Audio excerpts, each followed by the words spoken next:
Bapak Ibu sekalian yang berbahagia, doa yang terbaik yang kita panjatkan untuk orang-orang tua kita yang telah mendahului kita, Allah tempatkan di tempat terbaik di sisinya, Allah terima amal ibadahnya, Allah kumpulkan bersama orang-orang yang saleh. Dan untuk orang tua kita yang masih hidup, Allah sehatkan, Allah kuatkan, Allah limpahkan rezeki husnul khatimah. Amin ya rabbal alamin. Di subuh hari ini kita lanjutkan kajian kita Bapak Ibu sekalian yang berbahagia. Di dalam subuh ini kita mengangkat kajian kita tentang tashbihul fitan birriyahi wal mauj wal dhulal wa mawaqi'il qatri wal lailil muzlim. Kata para ulama merujuk kepada hadis yang diriwayatkan oleh baginda Nabi Muhammad sallallahu alaihi wasallam. An Idris al-Khawlani qala Huzaifah ibn al-Yaman radhiyallahu anhu, wallahi inni la a'lamun nas bi kulli fitnatin hiya kainatun fima baini wa bainas sa'ah wa ma bi illa an yakuna Rasulullah sallallahu alaihi wasallam qala huwa yuhaddithu majlisan ana fihi 'anil fitan faqala Rasulullah sallallahu alaihi wasallam wa huwa ya'uddu al fitan min hudna thalathun la yakadna yadharna syai'an wa min hudna fitanun kariyahis saif minha sigar wa minha kibar. Qala Hudzaifah fadhahaba ulaika rahtu kulluhum ghairi. Wa an Kurzi bin Alqamah qala rajul ya Rasulullah hal lil Islam muntaha? Qala ayyuma baitin minal arabi awil ajami aradallahu bihim khaira adkhala alaihimul Islam. Qala thumma ma? Qala thumma taqa fitanun ka'annaha kadzulal. Al-hadis. Hadis selanjutnya an Usamah bin Zaid an Nabi sallallahu alaihi wasallam ashrafa ala utumin min atamil madinati thumma qala hal tarawna ma ara inni la ara mawaqi'al fitan khilala buyutikum kama waqi'il qatar.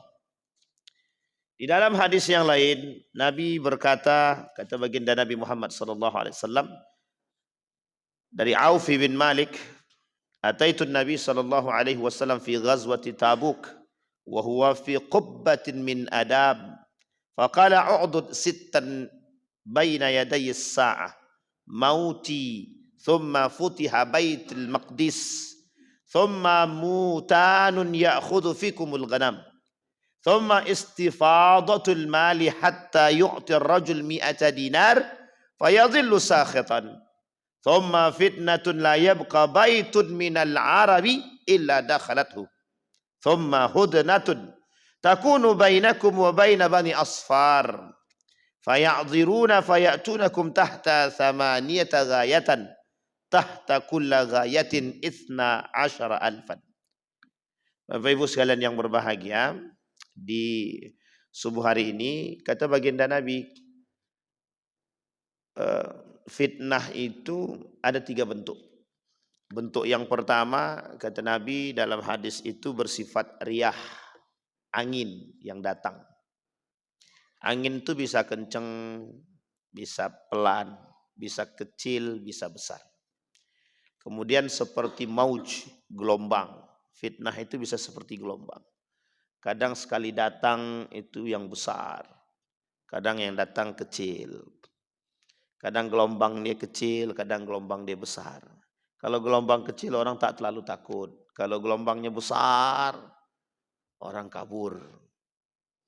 Kadang juga bisa bersifat bagian daripada malam dan siang. Jadi fitnah itu seperti mata uang. Bahkan disebutkan Nabi itu manusia itu an-nasu ma'adinun, seperti 2 sisi mata uang, kiri dan kanan. Bisa baik, bisa buruk, ya itulah fitnah. Kebaikan itu juga fitnah, ujian, keburukan itu juga fitnah. ujian. Maka kata Nabi dua-duanya itu, dua sisi yang tak bisa dipisahkan. Sehingga dalam riwayat yang lain, badiru bil a'malis salih ka qita'il lail muslim, kata Nabi. Perbanyak melaksanakan amal ibadah yang soleh. Kata Nabi itu bagian, karena belum tentu. Kadang orang di sore hari dia beribadah, malamnya dia maksiat sama Allah. Malam dia ibadah, siangnya jadi kafir dia. Karena Nabi bilang begitu, yusbihur rajul mu'minan wa yumsi kafiran. Pagi dia jadi orang mukmin, malam dia kafir dia. Nah, ini sering kita temukan, banyak nih orang-orang begini. Siang subuh rajin dia, taat ibadah dia, sholat di masjid. Malam datang ke dukun deh. Itu maksudnya tuh. Ini bahasanya begitu memang. Karena ini fitnah nih. Ibtada'an nasu anid-din, kata Nabi. Banyak nanti orang-orang tuh yang membuat bid'ah dalam agama tuh banyak sekali, bukan sedikit. Karena memang fitnahnya itu, gitu. Fitnah akhir zaman tuh itu. Ada orang-orang memperbarui kurikulum agama. Gitu. Kira-kira baca Quran itu baik apa buruk? Baik apa buruk, Pak? Baca Quran itu baik kan? Tapi kalau baca Quran dalam kamar mandi, paham maksud saya, maksudnya ini Bapak Ibu. Jadi kadang kebaikan itu kalau tidak ditaruh pada tempatnya tak cocok. Nah itu yang kemudian terjadi sekarang, fitnah itu. Gitu. Jadi kadang-kadang sekarang ini mengatasnamakan agama, tapi tak tahu, tidak pada tempatnya. Gitu. Ngaji itu kan baik, gitu. Kajian itu baik. Gitu.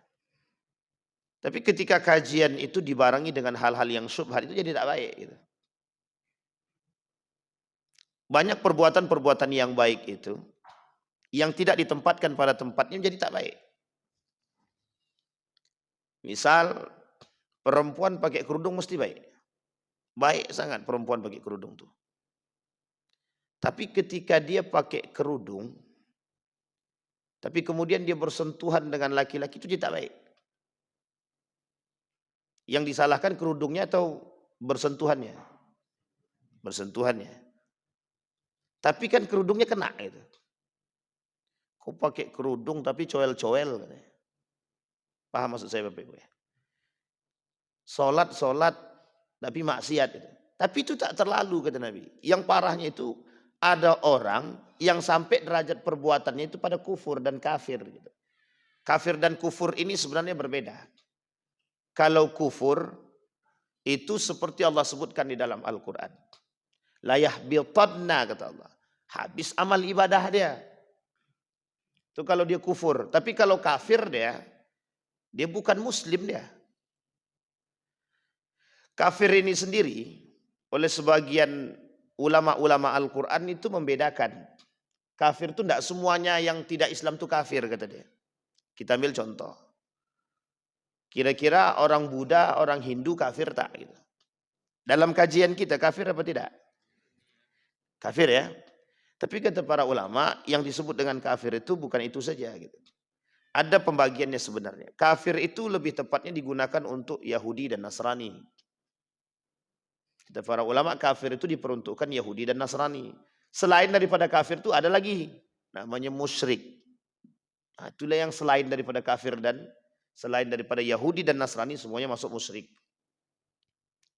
Kata para ulama Al-Quran itu di dalam Al-Quran itu ada kalimat kafir, ada kalimat musyrik. Jauhi oleh kalian orang-orang kafir. Nah, yang kafir di sini itu sandarannya dulu pada masa Nabi kafir Quraisy. Nah, orang kafir Quraisy ini ada dua. Ada yang Yahudi, ada yang Nasrani. Karena waktu itu cuma itu, di Madinah juga begitu. Ketika di Mekah, itu jelas kafir Quraisy-nya itu. Karena memang musuh Nabi itu. Kenapa dikatakan di situ disebutkan kafir Quraisy itu? Karena memang paman-paman Nabi itu. Dan ahlul Quraisy semua kan di situ. Gitu. Di kafir dia gitu. Memang belum masuk Islam, mendengarkan Islam tapi tak masuk. Alasan mereka tak masuk Islam karena gengsi. Bukan karena yang lain. Tidak ada karena yang lain. Abu Jahal, Abu Lahab, Abu Sufyan waktu itu semuanya. Termasuk Amr bin As itu. Mereka tidak masuk Islam itu cuman bukan karena tidak mau. Gengsi. Nah, jadi tak mau masuk Islam itu karena gengsi. Sebenarnya kalau kita mau tanyakan sekarang sama juga. Kenapa kita katakan gengsi juga? Ya karena sebenarnya Islam menunjukkan kebenaran, tapi yang lain tidak kan gitu. Nah, ini masalahnya. Kalau dalam kajian kita begitu. Sehingga posisi Islam itu pada masa itu memang musuhnya tidak jauh. Musuhnya memang orang kafir Quraisy. Kafir Quraisy itu dari kabilahnya baginda Nabi juga kan. Orang Quraisy juga gitu. Sehingga kata Allah yang tidak mau masuk Islam, kafir dia. Kenapa kafir? Dia menutupi kebenarannya. Dia tutupi diri dia dari kebenaran. Kenapa dia tutupi diri dia dari kebenaran? Karena gengsi tadi. Tahu enggak mereka kebenaran itu? Tahu dia. Sekarang saya tanya, ada enggak orang-orang begitu tahu dia kebenaran tapi mereka enggak mau terima? Nah, begitu juga. Maka sebenarnya bisa kita bilang kafir Pak Ustadz. Bisa jadi. Ada orang muslim tapi tak mau menolak kebenaran itu berarti kafir juga dia sebenarnya gitu. Menutupi diri daripada kebenaran. Berarti banyak orang kafir sekarang Pak Ustadz. Ya, banyak memang. Bukan kafir secara keyakinan tapi perilaku dia kafir banyak gitu. Makanya kita bilang pagi dia kok ibadah, malam kok dia maksiat sama Allah. Kok bisa jadi kafir? Ya karena tergantung kekuatan iman tuh sampai mana, dari pagi sampai malam. Nah, sampai ada doa begini, ya Allah kata Nabi dalam hadisnya itu. Dia bertaubat dia di pagi hari agar dosa yang malam itu dihapus. Dia bertobat di malam hari agar dosa yang pagi ini dihapus. Nah, itu dia kaitan lawan daripada yang tadi. Yumsi kafiran wa yusbih mu'minan wa yumsi kafiran. Atau sebaliknya. Yusbih kafiran wa yumsi mu'minan.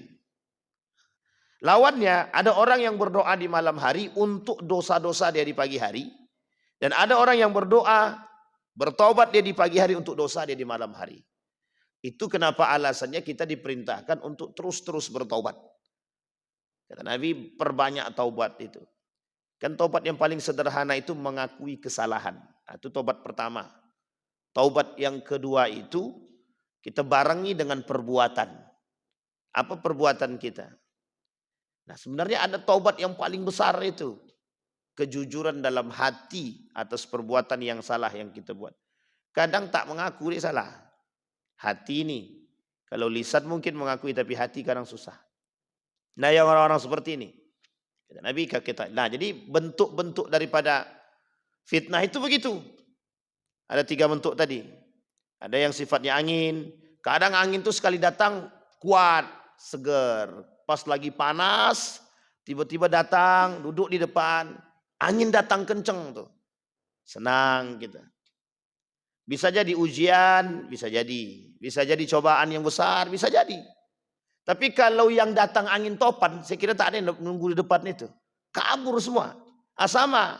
Ketika ujian yang datang itu kecil, masih bisa kami tampung. Tapi sekali ujian itu datang yang besar, kadang-kadang kita mohon maaf, bisa sampai keluar daripada Islam kita. Ini bahayanya di situ. Ketika ujian persoalan anak tidak naik sekolah, atau anak susah cari sekolah, atau mungkin anak tidak bisa masuk ke tempat universitas. Ya mungkin ujiannya masih bisa kita tampung, masih ada di sekolah yang lain nak. Gitu. Tapi tiba-tiba datang angin dari atas lebih kencang. Gitu. Rumah tangga rusak, orang tua sakit, anak kemudian melakukan narkoba, rumah terbakar, kebun habis. Kira-kira stres enggak tuh Pak? Kalau sempat kita sampai stres itu dan tidak mengakui atau kita datang justru kepada manusia atau kita tak datang kepada Allah, habis kita di situ. Rugi semua kita. Sudah rugi dunia, rugi akhirat juga gitu. Itu yang disebut.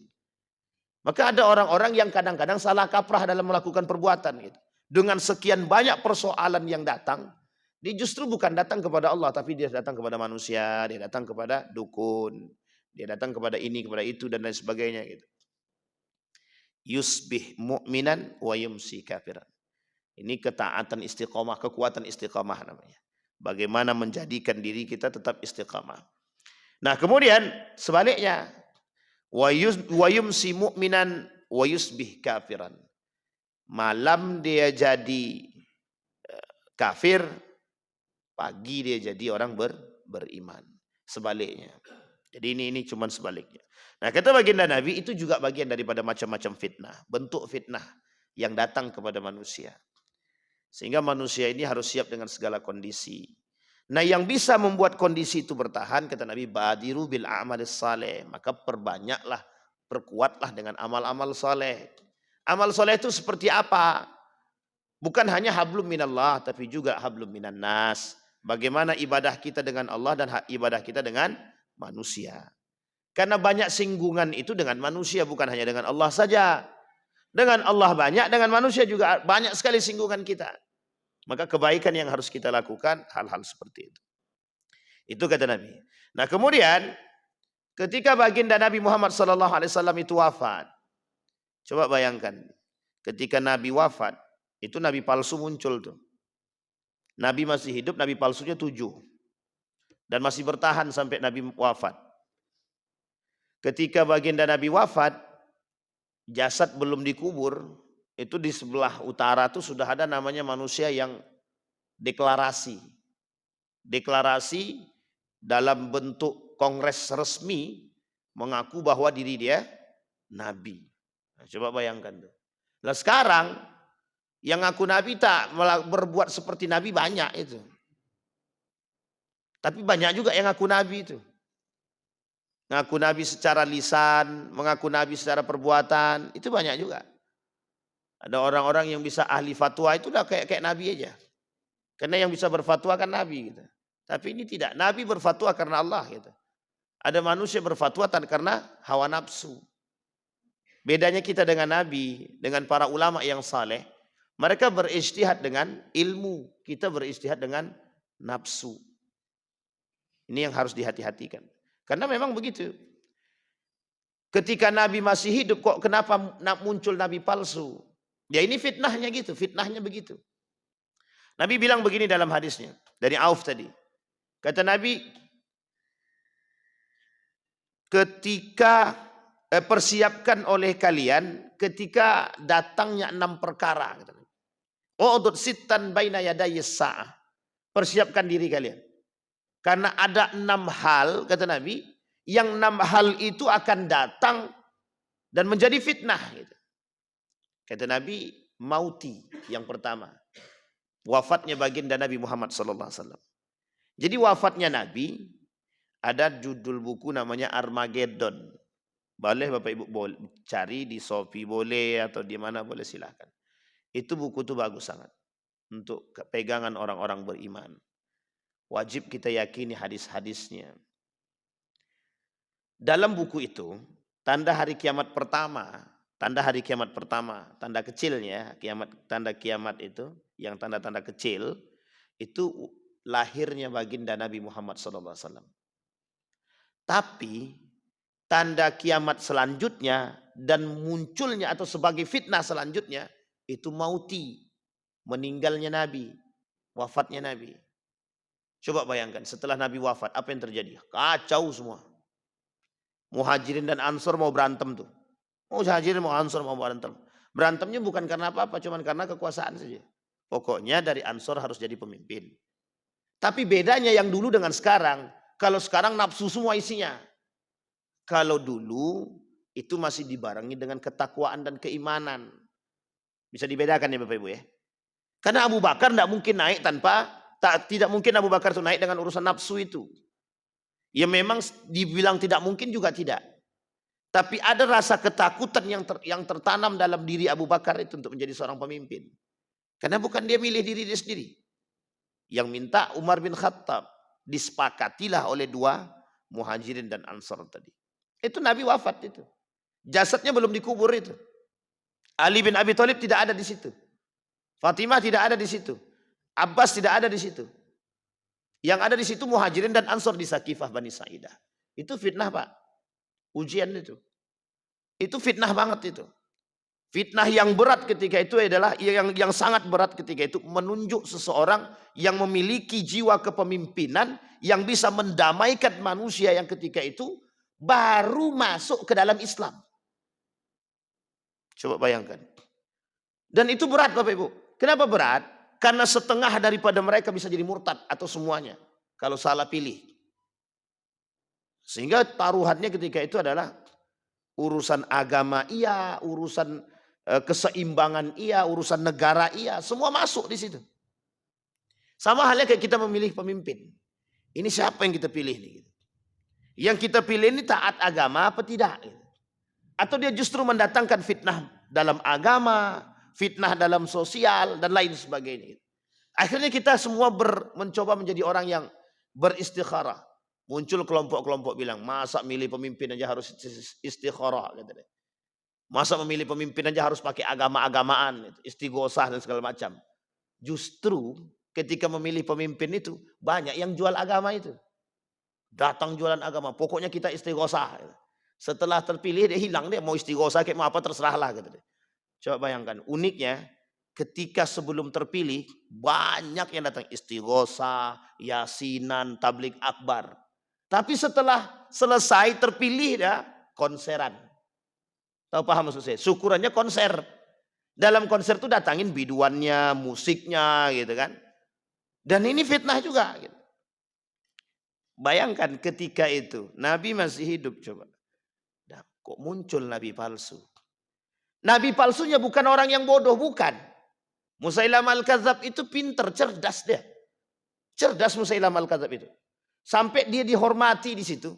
Kenapa dihormati? Punya kecerdasan dalam bahasa. Sehingga orang yang pandai bersyair ketika itu menjadi orang yang terhormat dan sangat disegani. Cuma kepleset lidah dia. Saking merasa diri dia pintar tadi, dia bilang saya dapat wahyu. Islam dia. Tapi ngaku nabi. Jadi nabi terakhir itu bukan Muhammad. Bukan Nabi Muhammad, tapi nabi terakhir Musailamah al-Kadzab. Ternyata setelah Musailamah al-Kadzab muncul pula nabi palsu yang lain. Perempuan pula. Nama dia Sajah namanya. Setelah muncul lagi nabi palsu yang lain. Jadi di 3 tempat muncul 3 nabi sekaligus. Tempat pertama Musailamah al-Kadzab. Tempat kedua Sajah. Ya tempat ketiga Tulaiha. Nah ada yang keempat. Yang keempat itu tapi dah agak jauh sedikit. Ada Al-Mukhtar. Al-Ubaid al-Thaqafi namanya. Al-Mukhtar Al-Ubaid al-Thaqafi. Itu juga nabi palsu. Kalau Mirza Ghulam Ahmad mesti Bapak Ibu tahu kan. Nah, ini pernah yang tua-tua mesti sudah hidup sezaman itu gitu.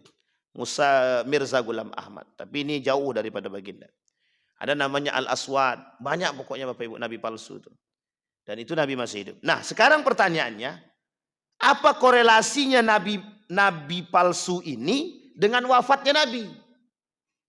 Maksud nabi, wafat aku banyak orang-orang yang ibtada'a bid-din.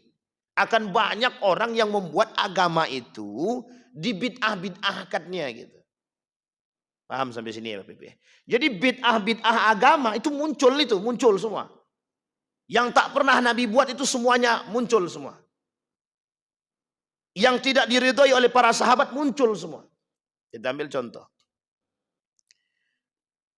Pada masa Nabi Nuh alaihissalam, itu ketika wafatnya Nabi Adam, Idris, itu muncul 5 orang tidak nabi tapi dianggap soleh. Karena mewariskan agama yang dibawa oleh Nabi Adam alaihissalam. Kitab tauhidnya dibawa Nabi Adam alaihissalam turun ke Idris. Sebelum sampai ke tangan Nabi Nuh. Ada 5 orang soleh.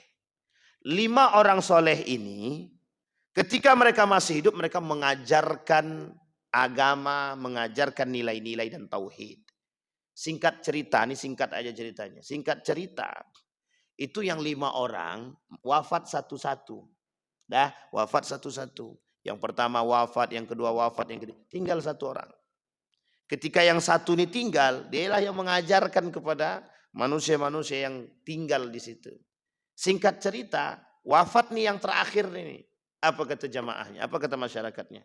Siapa yang akan mengajarkan kami agama? Siapa yang mengingatkan kami kalau kami salah? Apa kata iblis? Tenang. Buat patung untuk mengingat mereka. Biar kita selalu teringat akan ajaran mereka, buat patung. Dibuat nih patung.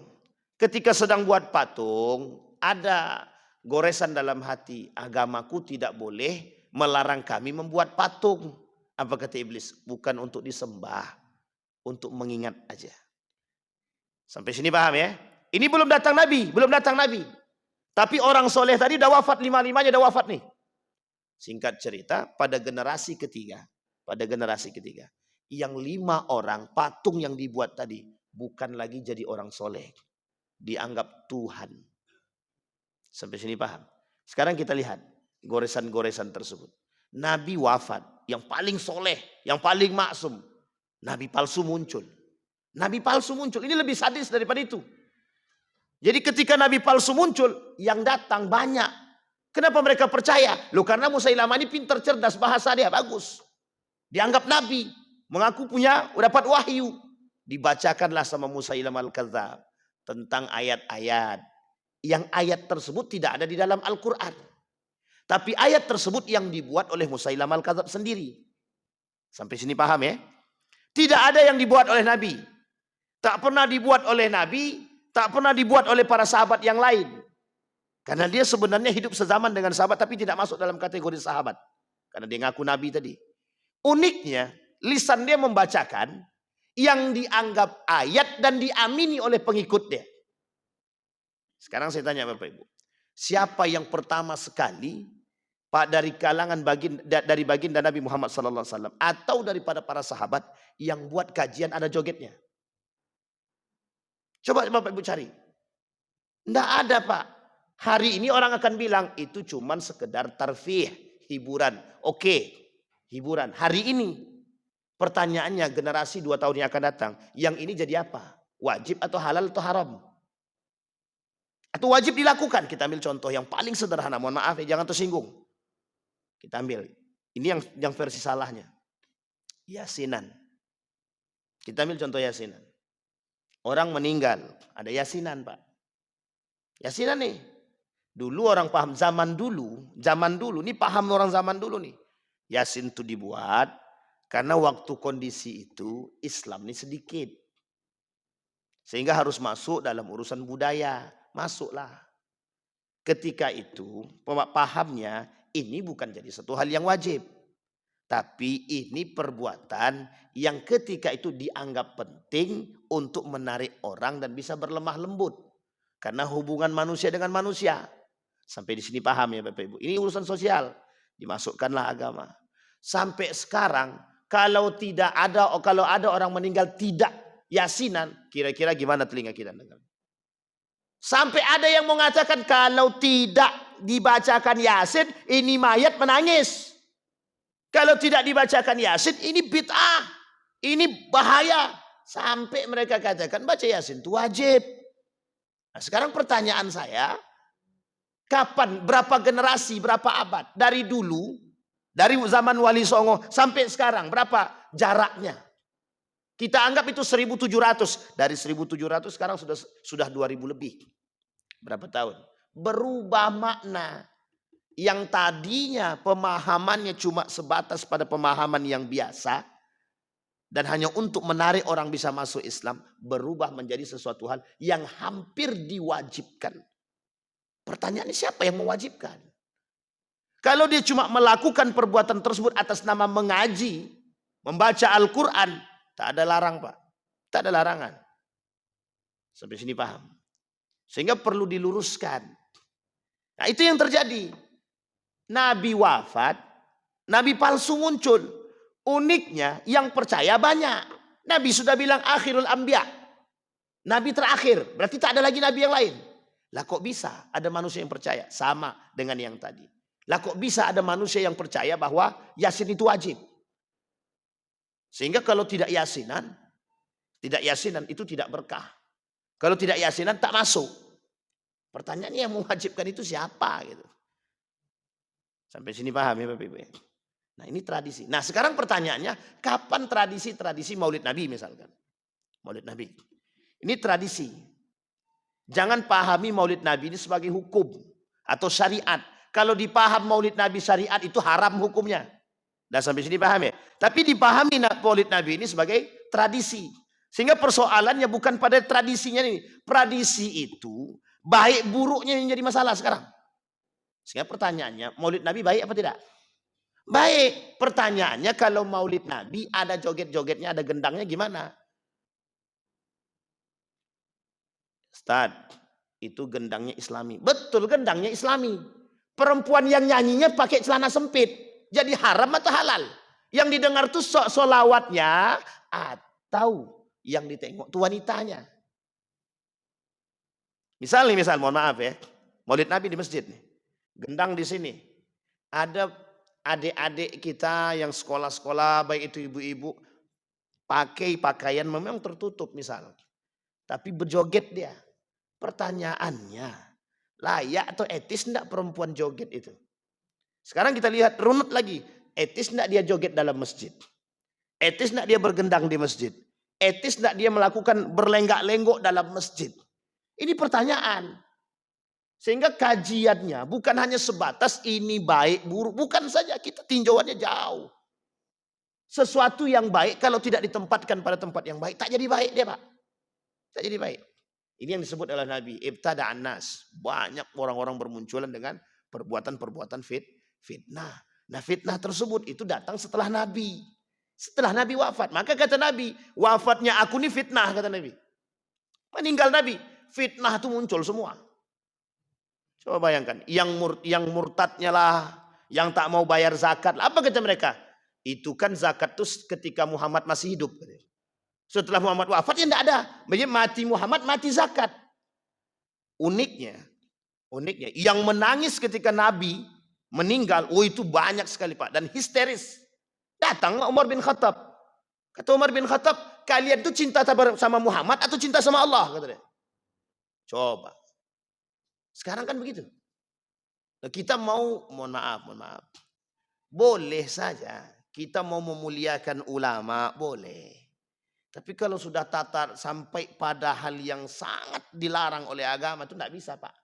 Ambil air, masukkan kaki dia ke situ, basuh kaki dia, minum airnya. Itu bukan lagi bid'ah, Pak. Dolah, menyesatkan itu sudah. Sampai di sini paham ya, Bebe? Wafatnya Nabi. Kenapa jadi fitnah? Tempat bertanya tak ada lagi. Masih mending sahabat masih hidup.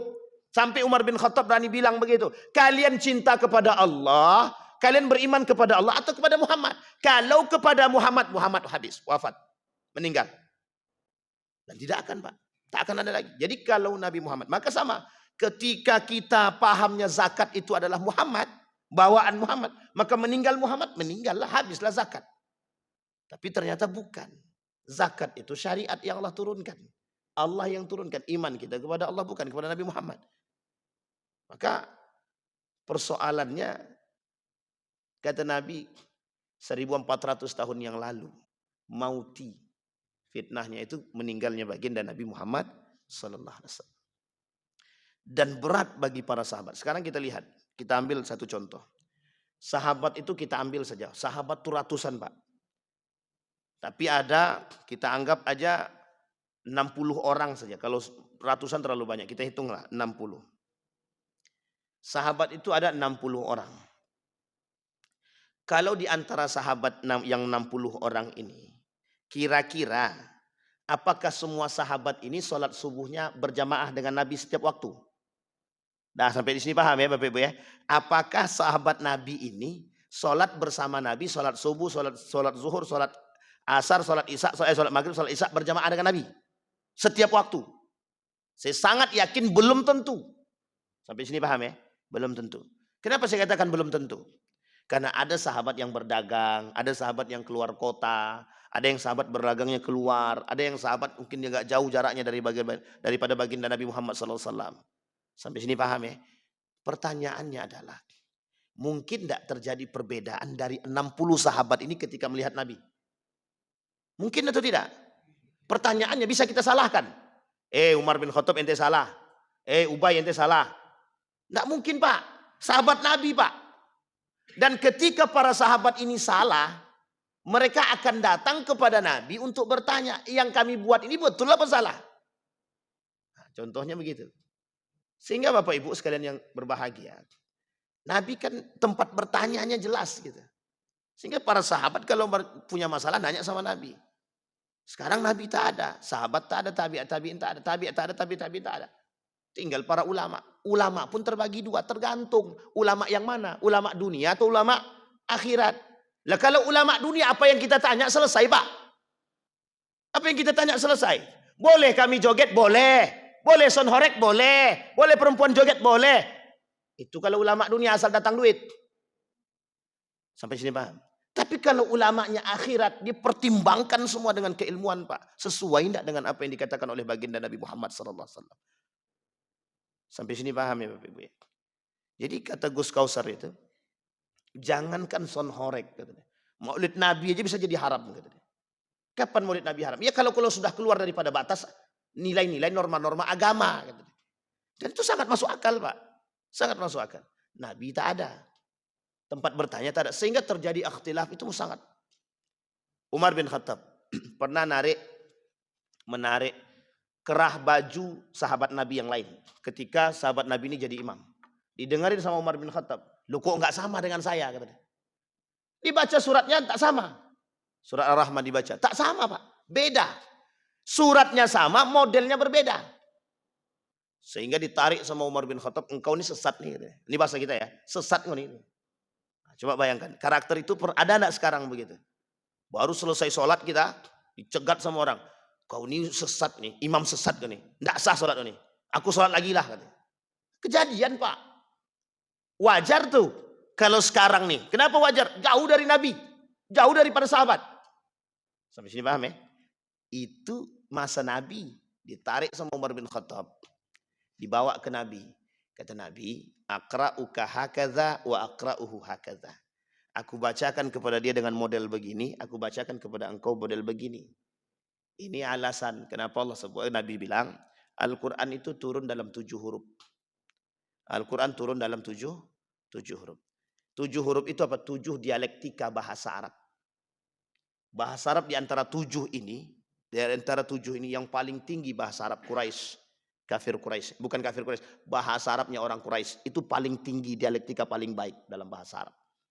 Sehingga diambillah dialektika Quraisy ini yang dimasukkan ke dalam Al-Quran yang digunakan oleh Allah, bahasa paling baik. Tapi tidak menutup kemungkinan ada beberapa bahasa Arab makna-makna tertentu yang Allah masukkan ke dalam Al-Quran yang tidak ada dalam pernah kita dengar secara lumrah. Gitu. Sampai sini paham ya? Itu aja terjadi ikhtilaf. Apalagi sekarang yang jauh dari Nabi. Sangat mungkin kata Nabi mauti fitnah. Meninggalnya Nabi fitnah. Maka fitnah yang nampak itu sebenarnya ketika Nabi wafat adalah ibtada'an nasu 'anid din. Banyaknya manusia melakukan urusan-urusan yang baru dalam soal agama yang tidak Nabi buat. Dan mengarahkan kepada kesesatan. Sehingga Nabi gandeng dengan hadis yang lain. Kata Nabi, ada ulama, ada da'i, ada orang yang paham agama, ada orang alim dengan keilmuannya, du'atun ila abwabi jahannam. Kata Nabi. Yang ngajak ke neraka jahannam. Bukan ngajak ke surga, tapi ngajak ke neraka jahannam. Contoh mulai muncul Musailamah al-Kadzab. Musailamah al-Kadzab mengaku Nabi. Kira-kira ngajak ke surga atau neraka itu?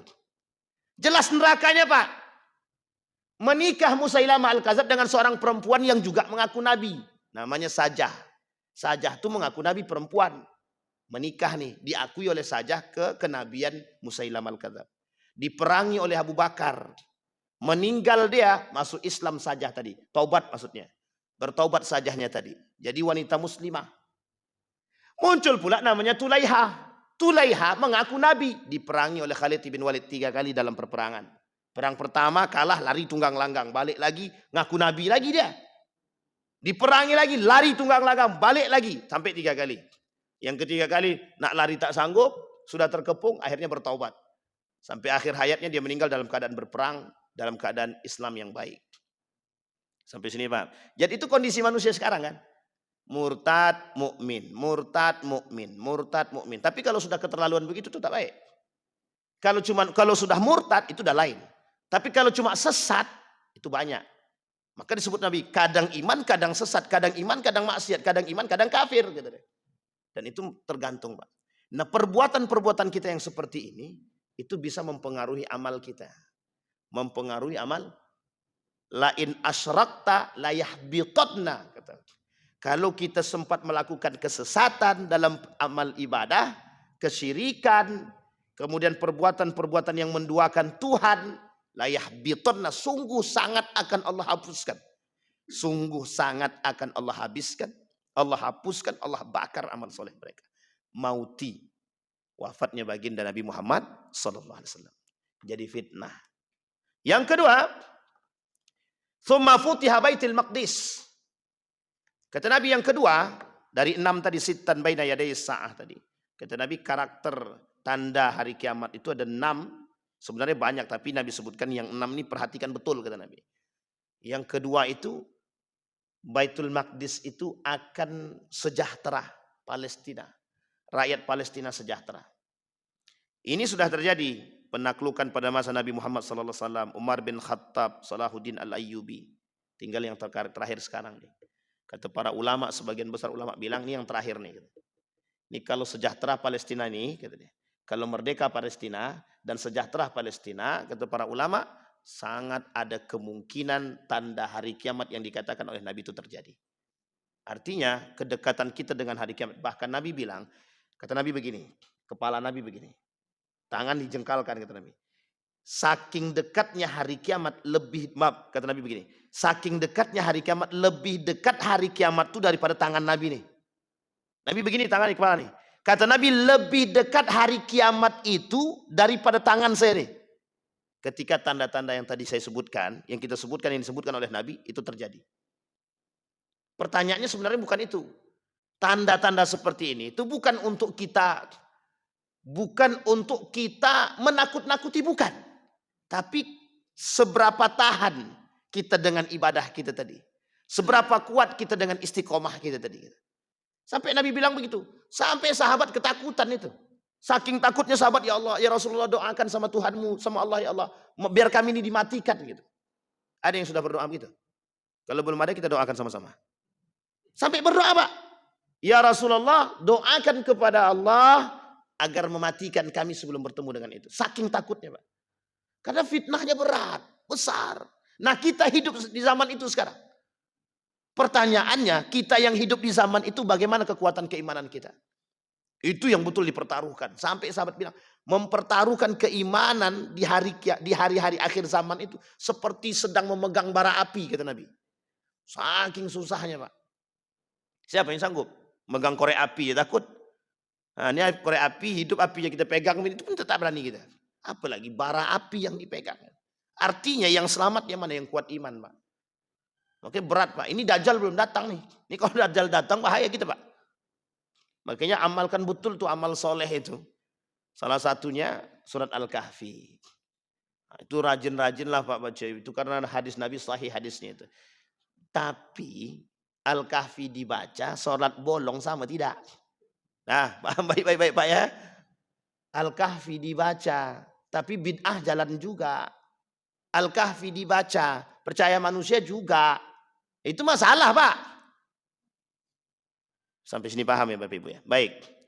Futiha Baitul Maqdis. Nah, dalam riwayat yang lain, ketika Baitul Maqdis ini sejahtera, itu kan tanda kiamat tuh. Madinah hancur. Madinah akan mengalami kehancuran. Itu Nabi hadisnya bilang begitu kata Nabi. Hadisnya sahih itu. Kata Nabi, Madinah itu akan hancur. Akan hancur tuh bagaimana? Ini yang kemudian tidak bisa kita pastikan apakah langsung dibom seperti Hiroshima Nagasaki atau seperti apa dengan nuklir, terserah. Tapi kata para ulama yang disebut kehancuran Madinah itu berubah.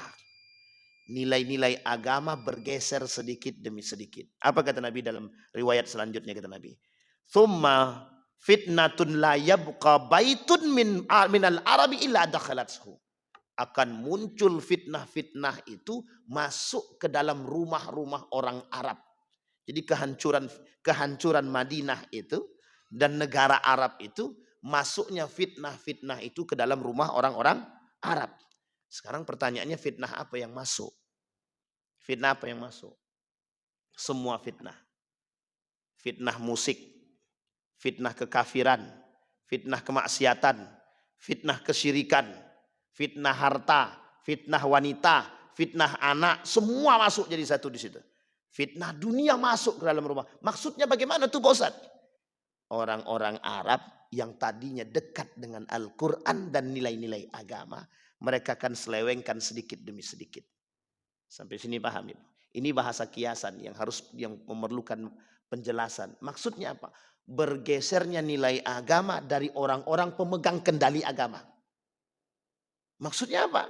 Dulu kan agama nih, Islam ini datang dari Arab.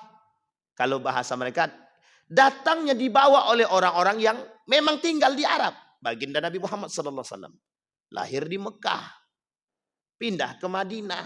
Mekah Madinah sentral untuk Islam. Pada saat itu kenapa? Karena Nabi hidup di situ.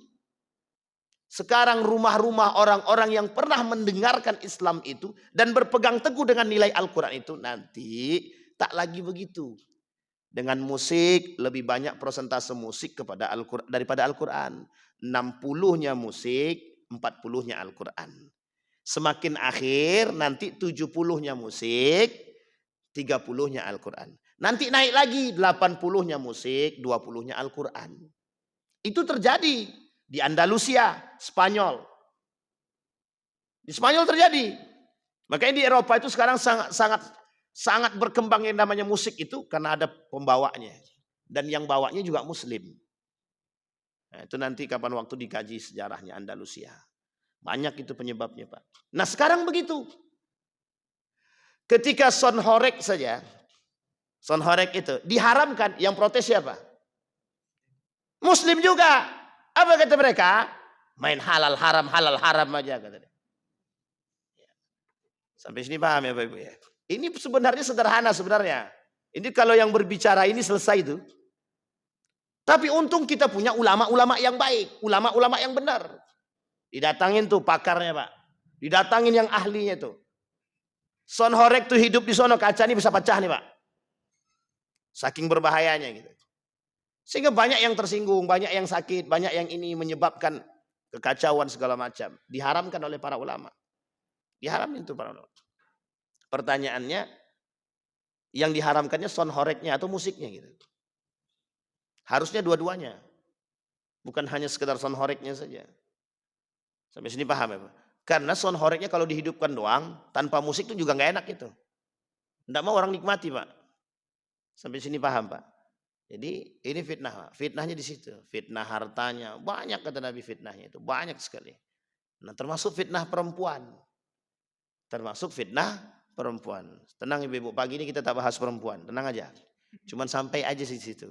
Karena kalau kita bahas sakit hati pula ibu-ibu nanti. Karena betul Bu. Nabi bilang fitnah perempuan ini bahaya betul. Kata Nabi paling berbahaya fitnah itu wa'adhar wa'azam. A'zamul fitnati wa'adhar fitnat. Fitnah yang berbahaya, fitnah yang paling besar kata Nabi. Fitnatun nisa. Fitnahnya perempuan. Maka sampai Nabi bilang gini, wattaqun nara wattaqun nisa. Takutlah kalian kepada api neraka dan takut kepada fitnahnya perempuan. Bukan takut perempuan ya. Kalau takut perempuan bahaya nih. Tapi takutlah akan fitnah perempuan. Tapi dimaknai sama Pak, hampir sama dimaknai. Kalau sekarang ini, wattaqun nisa, takutlah kalian sama wanita. Betul Pak, banyak suami-suami takut sama perempuan sekarang. Saking takut, banyak laki-laki takut sama perempuan. Yang dimaksud hadis itu takutlah dengan fitnah perempuan. Sekarang Bapak Ibu tengok tuh di media sosial, perempuan mana yang tidak menjual harga diri dia? Perempuan mana yang hari ini tidak menjual harga diri? Hampir Pak isi di media sosial itu perempuan telanjang. Telanjang di sini jangan salah paham Bapak-bapak. Bukan tak pakai baju. Pakai baju. Cuman ingin menampakkan. Saya bilang kok tanggung betul. Buka aja semua selesai. Tapi kan bukan itu yang mereka mau. Tahu Bapak Ibu maksudnya apa? Demi duit juallah harga diri. Apa bedanya dengan Miss Universe? Sama. Juallah kemolekan tubuh dapat duit. Menang bangga. Apa bangganya? Dianggap cerdas. Yang ada jahiliyah betul tuh Pak. Jadi kalau anggap dia cerdas, ada orang yang mengatakan Miss Universe itu cerdas-cerdas, itu mohon maaf, sudah keblinger tuh Pak. Sampai sini paham ya Bapak Ibu ya. Nah, ini fitnahnya Bapak Ibu. Mauti futiha Baitul Maqdis, kata Nabi, Baitul Maqdis itu kelak akan sejahtera. Nah, gaya-gaya itu, karakter-karakter itu, tanda-tanda itu sudah mulai nampak. Akan sejahteranya Baitul Maqdis. Kita lihat perperangannya sekarang. Sekarang Israel nyerangnya tidak hanya Gaza, tapi juga Iran. Sekarang mulai Suriah. Dan Petin itu satu-satu. Karena memang tujuannya kan penguasaan dunia, gitu, termasuk Mesir. Karena negara Yahudi itu dalam lambang bendera itu tidak boleh Bapak Ibu tutup mata. Kita harus tengok juga maknanya itu. Karena di bendera itu jelas. Di bendera itu. Jadi harapan mereka itu sampai Mesir itu jelas. Sampai Mesir itu. Jadi harus dikuasai. Dua sungai yang besar itu harus mereka kuasai. Nah, semenanjung sungai itulah negara-negara yang terikat termasuk Syam dan akhirnya di Mesir itu harus mereka kuasai. Dan terbangun yang disebut dengan Yahudi State, negara Yahudi. Nah, sampai di situ dan mereka sudah menguasai itu yang mereka inginkan sekarang. Suriah geserin dulu, Libanon habisin dulu, pokoknya semua dihabisin. Yordania giliran tunggu, dia ngantri nih, antri perperangan maksudnya, antri perang nih Pak. Pertanyaannya, di mana orang-orang Sunni kan gitu, sehingga pertanyaan sekarang muncul itu, Syiah berperang dengan Israel berani dia. Sekarang orang Sunni mana? Orang Sunni nggak bisa ngapa-ngapain. Nah, kita terlepas daripada persoalan Sunni Syiah ketika itu. Persoalan kita sekarang bagaimana pernyataan Nabi ini terbukti atau tidak. Dan pernyataan Nabi ini pasti terbukti Pak. Pasti. Sejahteranya Palestina ini pasti. Persoalannya kapan, ini yang sedang ditunggu. Dan ketakutan orang bukan pada kemenangan Palestinanya Pak. Ketakutan orang beriman bukan persoalan Palestina menangnya. Ketakutan orang beriman kalau Palestina menang berarti tanda kiamatnya jelas. Sampai sini paham Bapak Ibu? Nah, ini yang menjadi persoalan. Pertanyaannya sudah sekuat mana imanmu gitu. Nah, ketika nanti Palestina ini sejahtera oleh panji-panji hitam, ada yang bilang, kemudian banyak nih pejuang-pejuang mulai dikorek-korek semua Pak. Nah, jadi makanya kita berbicara persoalan hal-hal tersebut tuh persoalan yang sangat-sangat mendalam Pak. Kata Nabi, hidup Nabi buat tuh semangat jihadnya jelas. Karena perang waktu itu kan, penaklukan kota Mekah, Nabi pindah, ada perang Badar, perang Uhud dan lain sebagainya, perperangan itu jihad semua Pak. Sekarang jihad tuh hilang. Kita cuma menonton begini aja. Jihad tuh hilang. Dan itu salah satu tanda kiamat juga, salah satu fitnahnya juga begitu. Hilangnya semangat jihad dalam tubuh orang beriman. Tapi nanti muncul. Nanti kembali lagi Pak. Nanti kembali lagi. Ada masanya. Maka kita tunggu. Nah, sekarang pertanyaannya dalam masa penantian itu sekuat apa? Kita bersama orang yang solehkah atau bersama kelompok yang mayoritas? Kelak Islam menjadi minoritas. Minoritas di sini bukan muslimnya, tapi mukminnya yang betul-betul menjaga imannya. Kalau muslimnya banyak Pak, tapi minoritasnya yang mukminnya, yang berani bertahan dengan keimanannya. Karena banyak muslim yang terpedaya dengan ini. Kapan waktu kita bahas itu Pak, loyalitas itu. Namanya al-wala wal bara. Sekarang udah muncul tuh pemahaman tentang itu sekarang, diangkat lagi. Al-wala wal bara, loyalitas kita kepada siapa? Kafir kah? Muslim kah? Mukmin kah? Atau munafik kah? Nah, ini poin penting yang ingin kita angkat. Kemudian yang ketiga, yang terakhir.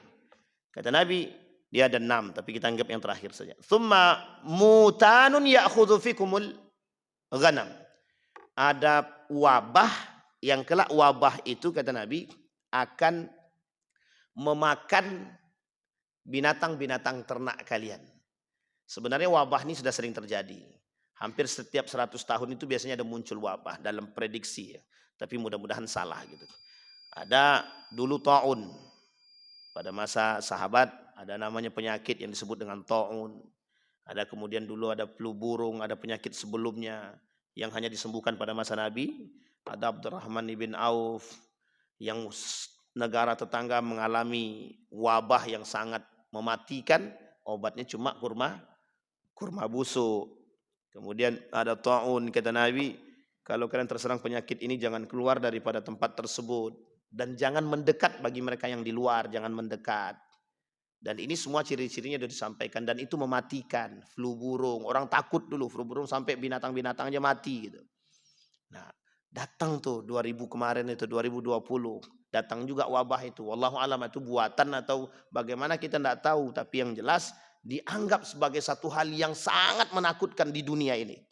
Namanya COVID-19. Tidak tahu apakah ada COVID-20, 30 kita nggak tahu, tapi yang jelas COVID-19 kita anggap sudah berlalu.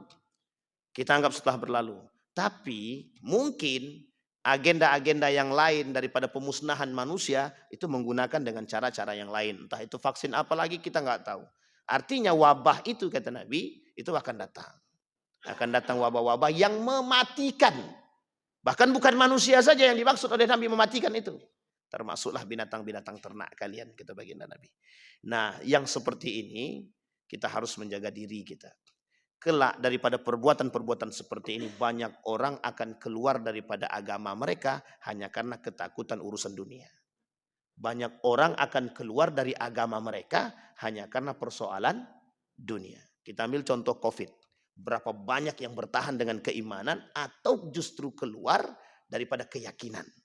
Sampai sini paham ya? Pada masa COVID itu nampak betul mana yang kokoh dengan keimanan, mana yang goyang.